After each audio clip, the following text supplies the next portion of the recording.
Niluluto ka yan laban sa kainan. Sino ba naman ang hindi magugutom kung ito ang ihahain sa mesa mo?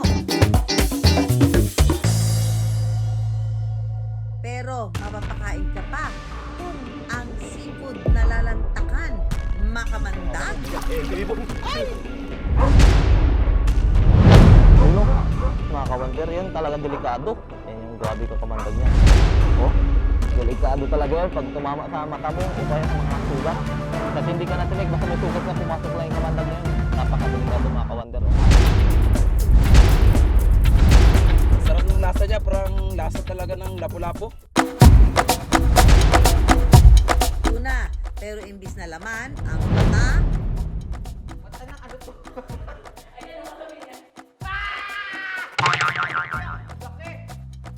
at itlog o sperm sac nito, pwede rin kainin. May itlog? Ay, may itlog. Hindi. Street food muna tayo, pero ang tutuhugin, fresh from the sea. Saan, sir? 25 ang taglo, sir. Ngayong gabi, let's see it to believe it. I wonder, ano-ano ang pamilya seafood food trip ni Juan?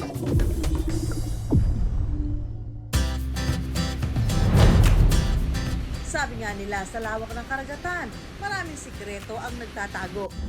Minsan, nasa ilalim ng dagat. Ang iba naman, nasa paligid-ligid lang na animoy nagtatagong parang bato. Teka, bakit gumagalaw tong bato? Oh no! It's not a stone, mga kawander. It's a stonefish. Itong araw ang pinakamamandag na isda sa buong mundo. Dahil sa itsura nito, hindi mo agad mapapansin kapag tumikik ito sa bato o coral. Lakas makamaster in disguise, di ba? Pero hindi mo ito gugustuhin lapitan. Dahil kapag ito ay naapakan mo, kabahan ka na sa kamandag. Pero kahit delikado, ang ibang araw, ginagawa pa daw itong food trip niya. Handa ka na bang lantakan ang bagsik ng stonefish? Kilala ang Palawan sa nagsasarapan nitong mga seafood. Hindi na yan kataka-taka dahil sa malinis nitong karagatan at sa ganang likasyaman. Kaya naman ang pangingisda ang isa sa karaniwang ikinabubuhay ng mga residente rito. Katulad na lang ni Angelo. Iba't ibang klaseng lamang dagat ng araw ang nahuli niya. Pero ang isang araw sa kanilang hindi malilimutang engkwentro tuwing nakakakita ng stonefish o bantol kung tawagin. Yung bantol, mahirap talaga hanapin kung kasang bato. Maraming klase ng paghuhuli ng bantol. Pwede mo siyang panain, pwede mo rin siyang kamayin. Para safe, pwede mo rin siyang sigpawin. Yung parang net na may bilog. Yun. Ganun.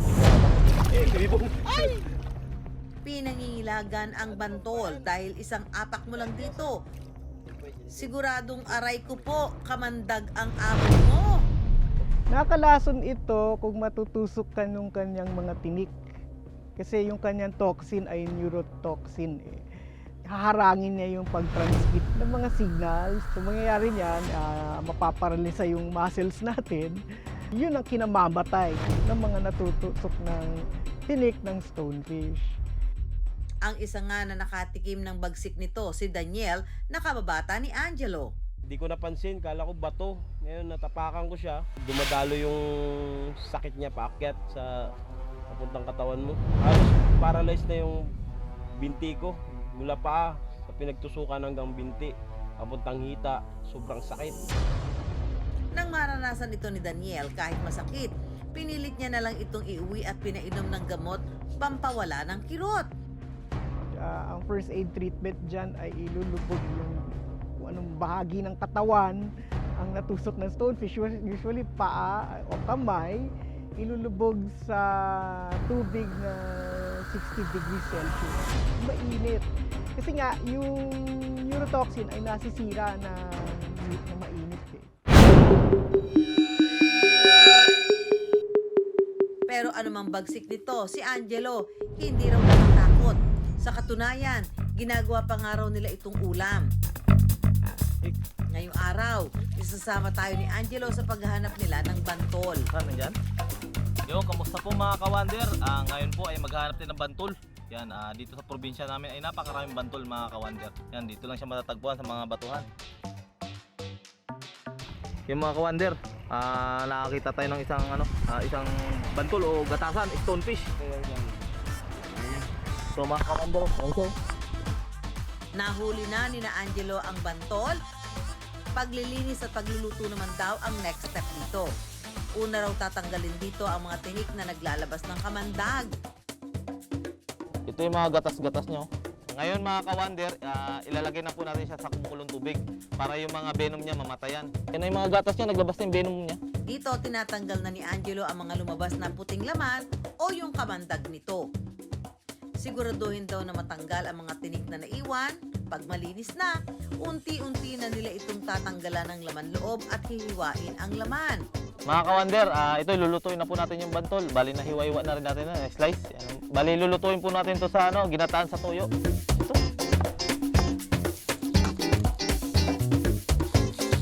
Wow! Lalaki ng tipak niyan.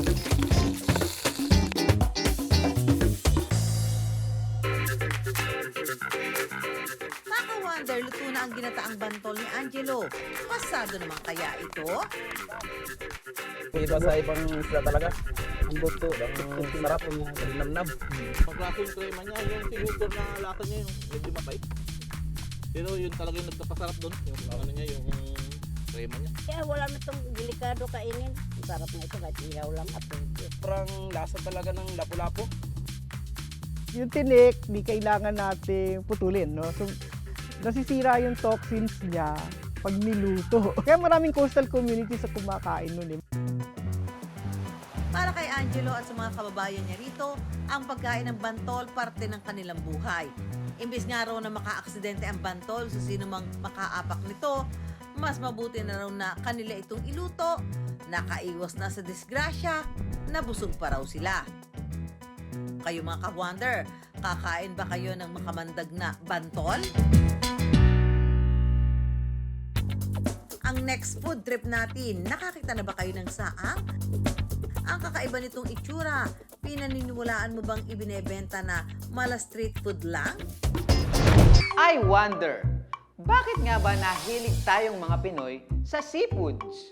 Bilang isang arkipelagong bansa kasi na binubuo ng higit 7,000 pulo na napapaligiran ng tubig, hindi na nakakapagtaka kung ang Pilipinas ay sagana sa iba't ibang klaseng lamang dagat. Mula sa isda, pusit, hipon, at marami pang iba. Dahil dito, ang pagkain seafoods ang isa sa ating naging paborito, just like me. Paano nga ba natin masasabing exotic ang isang pagkain? Mga ka-wonder, wala naman talagang exotic na pagkain. Ako lang nga exotic. Yummy! Nagiging exotic lang ito dahil hindi ito pamilyar sa nakakarami. Pero sa iba, normal itong kinakain. Katulad itong ating susunod na food trip. Mahilig ka rin ba sa mga street food? Pero paano kung ang street food na ihahain sa shell nakalagay? Kakainin mo pa ba? Masarap at malinamnam ang saang. Masarap po yun sa... Ang kakaibang street food na ito makikita sa Cebu. At makakasama natin sa street food adventure na ito ang ka-wonder at content creator na si Pete. Mga untag labi mga kalma, uban ko. 2020 na mag-umpisang maging content creator si Pete. Ang laman ng kanyang vlog, syempre, mga masasarap na pagkain mula sa Cebu. Look at that mga kalma. Mahilig po ako sa pagkain. Gusto ko talagang mapakilala po ang mga pagkain dito sa aming isla, sa Lapu-Lapu City. At sa entire Cebu po at ma-showcase natin yung mga pagkain dito sa Pinas. Lalo-lalo na yung mga seafoods at iba pang mga putahe dito sa Cebu. Mga ka-wonder, welcome sa Queen City of the South, ang Cebu, kung saan hindi lang magagandang lugar ang meron kami, pati na rin masasarap na pagkain. Kaya tara, samahan nyo kami, mag-food trip tayo. Sa kalagitnaan ng pag-enjoy ni Pete, may isang pagkain umagaw ng atensyon niya. Ano kaya ito? Oh, saan? Saan? Saan?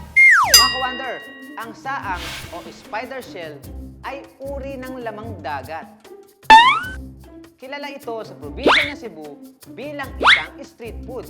Tinawag din itong spider shell dahil sa kakaiba nitong shell, maiahalin tulad ito sa gagamba. So pag kinain ko ba yan, magiging si Spider-Man ako? Ha? Isa sa mga matinik manghuli ng saang ang ka-wonder nating si Francis. Nama na pangaraw niya ito sa kanyang tatay at lolo. Kaya naman ito na rin daw ang kinabuhay niya kasama ang asawang si Rose. Madalas niya nga kasama ang kanyang ama sa panghuhuli nito.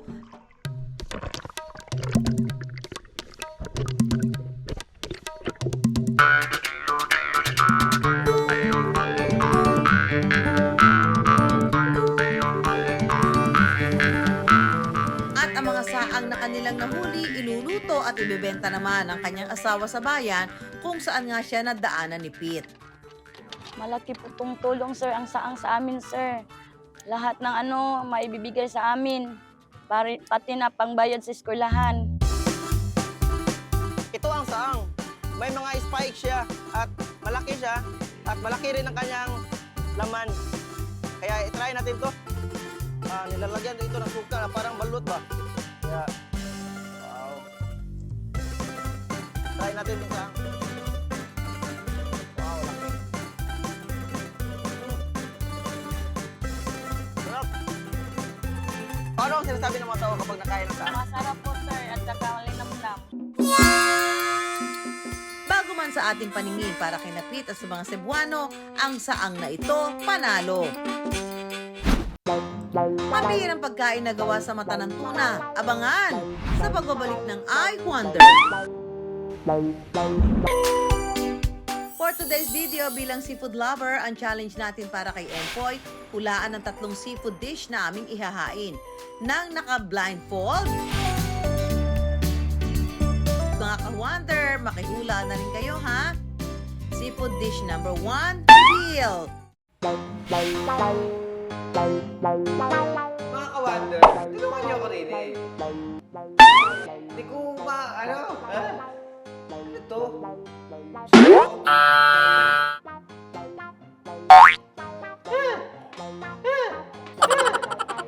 Hindi ko makain. Tenderloin. Tuna. Tuna nga. Oo nga. Second dish naman, Empoy. Malige.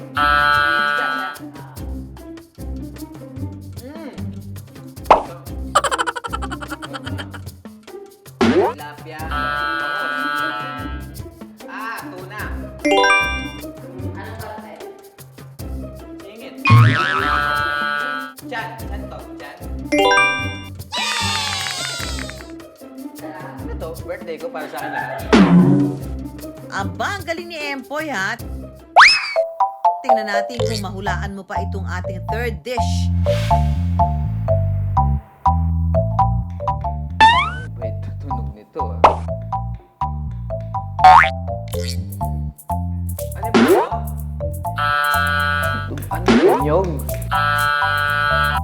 Amoy lalamunan.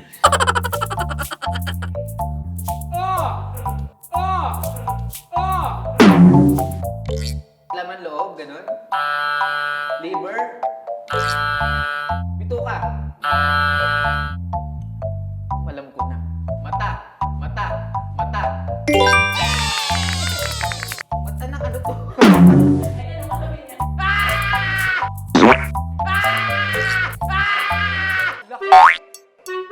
Totoo ba rin? Ba't ganun? Sino ba namang hindi mapapasigaw? Titigan ka ba naman ng mata ng tuna? Pero huwag matakot, mga ka-wonder, dahil yan ang ating susunod na lalantakan.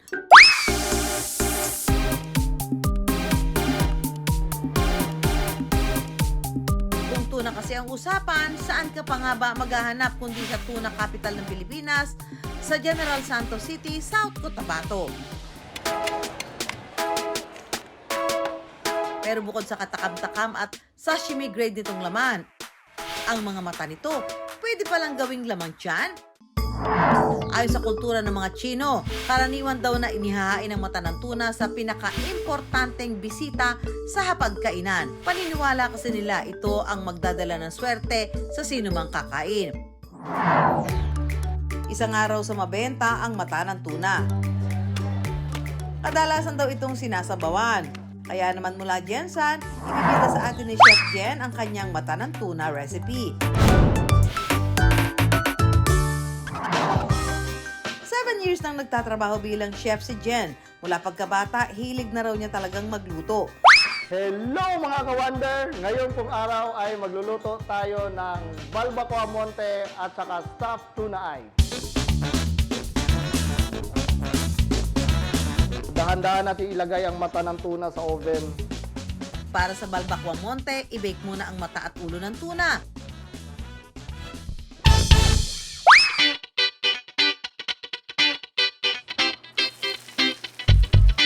Igisa lang ang mga pampalasa para sa sabaw. Hintayin natin kumulo. At para daw magkakulay, atsuete is a must. Nalaman ko ang pagluluto ng mata ng tuna dahil ito na yung mga kinakain ng taga Jensan. Kasi ayaw naming masayang yung mga parte ng tuna. Example, mata, buntot, balat, laman loob.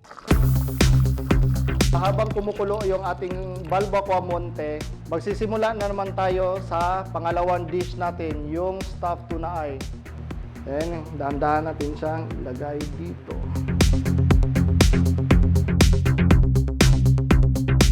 Hintayin na lang natin kumulo ang ating tuna eye. Pag malambot na, himayan time na.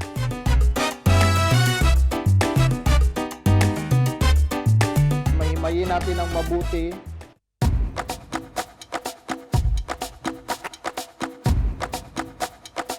Pagkatapos, lagyan na ng mga pampalasa. Halu-haluin lang natin.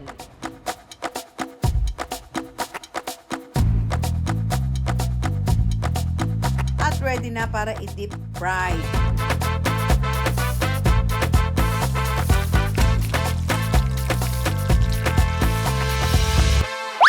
Okay mga ka-wonder, tapos na po tayo magluto ng ating Balbacoa Monte. At saka stuffed tuna eye.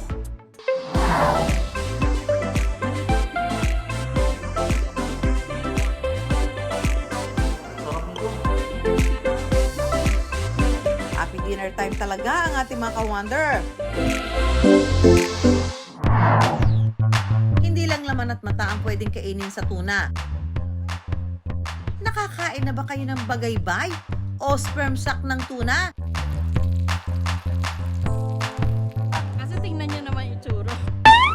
Ang susunod na tuna dish sa pagbabalik ng I Wonder. Yan mga ka-wonder, andito po tayo ngayon sa Farmer's Market. Dito ang daming mabibiling mga isda. At dito daw may mga binebentang bagaybay o yung tinatawag na sperm sac o lalagyan ng itlog ng tuna. So tingnan natin kung meron dito. Kano ba ito? Ano ang mga luto na pwede natin gawin? Okay, so samahan niyo ako mga ka-wonder. Let's go! Ano tayo ng bagaybay? Itlog! Asan ba si bagaybay? Bagabak! Yan naman, natakot naman ako sa'yo. Bagaybay! Nasaan? Ah, ito! Ito pala ba? Ano ba itlog? Bagaybay po. Ay, itlog. Ito, itlog ng lalaki. Lalaki po. Oh, so ang bagaybay, itlog ng lalaking tuna. Anong luto masarap dyan? Ano po ma'am? Sigang. Magkano kilo niyan? 250 po. Pulutan ba yan? Pwede pong pulutan. Pero ulam. Anong lasa kaya? Lasa atay? Parang gano'n lang ma'am. Akalain mo yun, patapo na, kinakain pa rin pala. Para all in ang experience, ako na rin ang naglinis. Madali lang naman ito mga ka-wonder. Yan. Manipis lang. Ganun lang siya ma'am. Yan. Ayan, tatanggalin mo lang kapraso. Yung mas maberde pa. Yes, ma'am. Pero yung yellow. Kahit hindi na po. Ayan. Medyo malambot lang talaga siya pag naluto. Ayan mga ka-wonder, nakabili na kami ng bagay-bagay. 2 kilo itong binili ko dahil patitikin natin lahat ng kasama natin. Magluluto tayo ngayon ng adobong bagay-bagay. Hindi pa ako nakatikim nito actually. Pero sabi, ang masarap daw na luto dito ay adobo. Sa pagluluto ng adobong bagaybay ng tuna, unang igisa ang sibuyas at bawang. Isunod ang bagaybay ng tuna. Lagyan ng toyo, paminta, asin at daw ng laurel. Yan, pag nakita mo, parang ang galing niya maluto, oh. Isunod ang suka at pakuluing mabuti.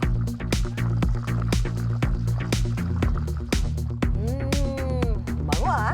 Parang siyang atay ng manok. Ah, exciting! Ano kaya lasa nito? Makalipas ang ilang minuto, luto na ang adobong bagaybay.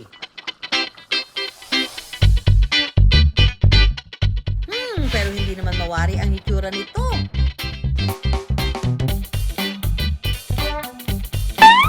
Ang lasa kaya?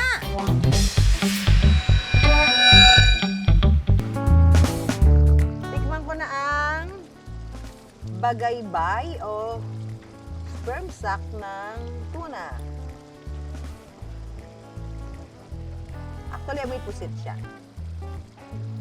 Ang lasa nito. Tignan natin ang lasa nito.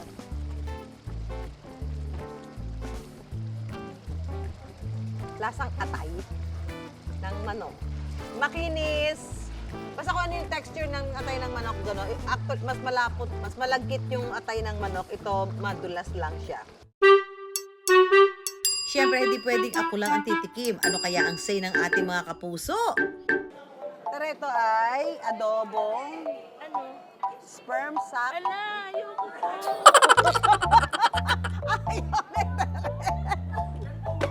Bagaybay ang tawag dito, adobo. Sige, tingnan mo. Sumbo. Oo, syempre, sinabi mo yung pinakamalaki.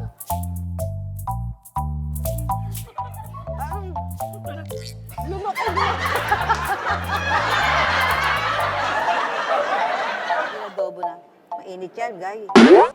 Masarap. Oo. Sama adobo. Ang texture. Parang siyang squid. Sarap, creamy. Cream. Ayun, tama. Creamy. Yung pala yung nahanap ko ng isang description. Creamy yung laman niya. May pagka-creamy, no? At may special guest tayong titikim. Isa sa mga hinahangaang mamamahayag. Ang Kapuso News anchor na si Sandra Aguinaldo. Pasado kaya sa kanyang panlasa? Adobo daw ang masarap na luto. Ba't kinuha mo maliit? Dapat malaki. Sige. Tingnan mo na saan. Oo. Sarap ka na pala talaga magluto, no? Parang ngayon lang talaga ako nakatikim nito kasi kakaiba yung texture niya. Texture Akala ko kinis. parang liver ng Manok. ng manok. Kasi Oo. itsura eh. Tapos yung texture niya. Pero hindi, mas maano siya malambot. Nung sinabi niya yung pangalan, medyo nag-hesitate ako eh. Pero masarap. Kasi tingnan niyo naman yung itsura. Di ba? In a scale of 1 to 10, Sans, ano score mo dito? Siyempre, 10.